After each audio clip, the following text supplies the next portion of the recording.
Bismillahirrahmanirrahim.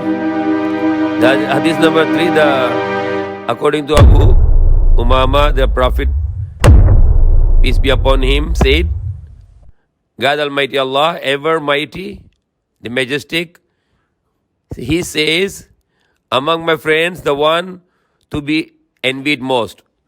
So example, a person, so many people envy to that person, then he is among the friends of Allah. Allah is very close to that person because so many people envy to that person. In my sight is the believer who has but little means and whose fortune is prayer, who worships his Lord in the best of modes, obeying him in secret and publicly. He is unnoticed among men. They do not point him out with their fingers. He is lively and nobody is pointing out with the fingers that you are like this, because he is very clean. He is not doing wrong to the people. His livelihood is just sufficient and he accepts that with acceptance that Allah, whatever give, I am happy with this. His death is hastened. Means when he die, he will not die with hardship. His mourners few. His state of little worth. That is number 4. One day the Messenger of Allah, peace be upon him, was seated among us. We saw him laugh and laugh until his teeth were showing. Umar radiallahu anhu asked, what makes you laugh, O Messenger of Allah? He replied, the 2 men of my community were kneeling before the Lord of might, ever exalted is he, and one of them said, O my Lord, retrieve for me what my brother has wrongfully taken from me. He said to the accused, Allah said to the accused, give back to your brother what you have wrongfully taken from him. The person, the one who is accused, he has replied, but my Lord, nothing of merit he has been left to me.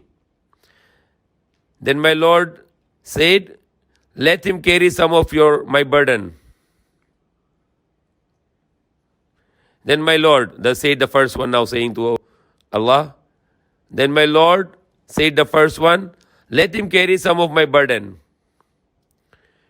The eyes of the messenger, may God be blessed upon, peace upon him, bless and peace upon him, filled with tears. And he said, indeed, that is a fearful day when people will need someone to carry part of their burden. Then he continued, and God ever mighty, the majestic, said to the plaintiff, raise your head. The plaintiff means the one who is accusing to his brother, to the other believer. Raise your head and look towards the gardens of paradise. He raised his eyes and exclaimed, my Lord, I see cities of silver and palaces of gold, crowned with pearls. To which prophet or martyr does it belong? Allah replied, it belongs to whoever pays me the price. The plaintiff, the one who is accusing, was asked, and who, my Lord, will own it? Allah replied, you will own it. He asked, but how shall I do that, my Lord? Allah said, by pardoning your brother, by forgiving your brother. He said, my Lord, I have already pardoned him, I already forgiven him. Allah ever exalted is he. He said, now take your brother by the hand and lead him into paradise. Then the Messenger of Allah added, fear Allah and promote peace and reconciliation among yourselves. For surely Allah shall establish peace among the faithful on the day of resurrection. So Allah will make reconciliation between the believers. So it's also, Prophet is advising us to make reconciliation here in this world also. That is number 5. Prophet said that Allah, when God created the garden of paradise and the fire of hell, he sent Jibril to the garden, to the paradise. He said, look upon it and upon what I have made already for its inhabitants.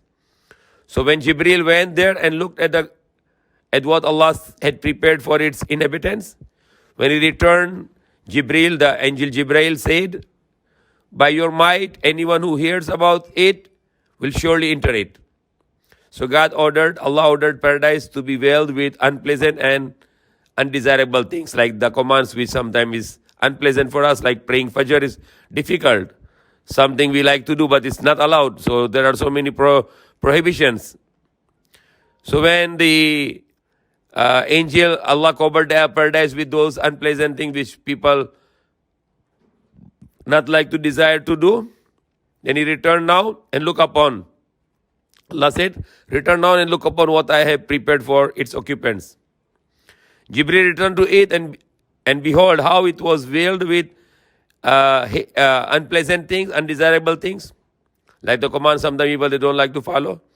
Then he came back to him, to Allah, and declared, by your might, I fear now that no one will enter it, because people they don't like to follow the commands and they want to follow their own desires. So it will be difficult for them. So all is best that we go against our desires, because our desires will always misguide us and will, like example, the one example is Fajr. Fajr time we like to continue to sleep, but we go against our desire, we go against our nafs to pray, because we don't want to go to hellfire, but we want to go to paradise where the Adam and Hawa was out because of disobedience of Allah to eating from the tree. So we want to go back, then only the way to go back is obedience of Allah and not to disobey Allah. Then he said, go now. Allah said to Jibril, go now to the fire, look upon it and upon what I have made ready for its inhabitants. When he went, the Jibril there, it what had been prepared for inhabitants. He saw how it was piled up in layers with the fire, one on top of another. When he returned, the Jibril declared, by your might, no one who hears about it will ever enter it. So anyone who will hear about the hellfire, he will not like to enter it. So Allah ordered the fire to be encircled with the pleasing and desirable things. So now what this fire is covered with? Desirable things, like people like to do wrong things which is against the command of Allah, and is covered. So Allah covered this with those desirable things which are against the commands of Allah. So when Jibril went back and he returned to Allah, then he said, by your might, no one who hears of it will enter it. When they will hear about hellfire covered with all those desirable things which they like it, they will enter it. So Allah ordered the fire to be encircled by pleasing. So the Jibril returned and beheld now how it was encircled by the desires. Then he came back to Allah and declared, by your might, I fear now no one will be safe from entering it. No one will be safe from entering it. So that's example here that the paradise want to go, then you go against your desires, against your nafs. And if you are going to go to hellfire, if you want to save from the hellfire, then you have to go against your nafs also. And one of the example is the most important example is the Fajr time. Fajr time is against ourselves. We don't like it to stand up, to pray. But we go against our desire, against our nafs. We stop sleeping because I don't like to go to hellfire. I want to go paradise. So I will go against my will. I will go follow the will of Allah. So that's how the meaning of the hadith, that the paradise is filled with the desirable things and covered with the desirable things, and the paradise is filled with the undesirable things. So go for the undesirable things which is according to the command of Allah, and then don't go to the desirable things which is against the command of Allah. For example, when you go out and we see some food which looks very delicious and tasty and our desire to eat, but we stop it because it's haram, it's not halal. I don't like to eat haram because I don't like to go to hellfire. So that is a test. Now it's up to us that go to the desirable things, enjoy, and then go to hellfire. Or either not to go for the desirable things and follow the command of Allah and go to paradise. So that's a very precautionary hadith to remember this, to follow the command of Allah and not to do the forbidden things. So that will be our protection. But the people who involve in the disobedience of Allah and not to follow the obedience, not to be obedient to Allah, then they are in big danger going towards hellfire and not going towards paradise. So may Allah guide us. Amin. Alhamdulillah.